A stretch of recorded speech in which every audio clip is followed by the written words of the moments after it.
పోగొట్టుకున్న చోటే వెతుక్కున్న నవీన్ కార్పొరేటర్ గా కూడా గెలవలేని స్థితి నుంచి ఏకంగా ఎమ్మెల్యే స్థాయికి ఎదిగారు నవీన్. పైగా ఇది సాధారణ గెలుపు కాదు, భారీ మెజార్టీతో గెలిచారు నవీన్ యాదవ్. గెలిచిన వాడినే చరిత్ర గుర్తుపెట్టుకుంటుంది. నెంబర్ 2లో ఎన్నిసార్లు నిలిచామనేది ముఖ్యం కాదు, నెంబర్ 1గా అవతరించామా లేదా అనేది ముఖ్యం. అందుకే నవీన్ యాదవ్ పేరును ఎవ్వరూ గుర్తుపెట్టుకోలేదు. ఎన్నికలు జరిగిన ప్రతిసారి ఓడిపోతూనే వస్తున్నారు నవీన్ యాదవ్. ఎట్టకేలకు పోగొట్టుకున్న చోటే వెతుక్కున్నారు. జూబ్లీహిల్స్ నియోజకవర్గంలో తిరుగులేని మెజార్టీతో గెలిచి చూపించారు. నవీన్ది మామూలు పోరాటం కాదు. 2014లో ఎంఐఎం తరపున పోటీ చేసి ఓడిపోయారు. 2018లో ఏ పార్టీ సీట్ ఇవ్వలేదు. దీంతో స్వతంత్ర అభ్యర్థిగా పోటీ చేసి ఓడిపోయారు. 2023లో అసలు పోటీ చేయలేదు. మధ్యలో 2 సార్లు కార్పొరేటర్గా కూడా పోటీ చేసి ఓడిపోయారు. అయినా పట్టు వదలలేదు.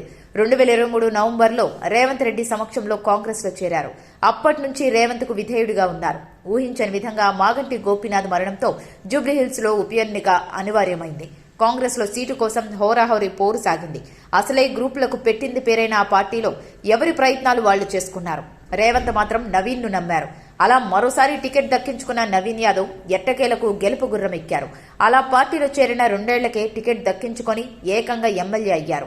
కార్పొరేటర్గా కూడా గెలవలేని స్థితి నుంచి ఏకంగా ఎమ్మెల్యే స్థాయికి ఎదిగారు నవీన్. పైగా ఇది సాధారణ గెలుపు కాదు, భారీ మెజార్టీతో గెలిచారు నవీన్. ఇటు కాంగ్రెస్ పార్టీకి కూడా ఈ గెలుపు మరింత బలం చేకూర్చింది. రేవంత్ పాలనపై తెలంగాణలో వ్యతిరేకత ఉందనే టాక్ను జూబ్లీహిల్స్ గెలుపు పటాపంచలు చేసింది.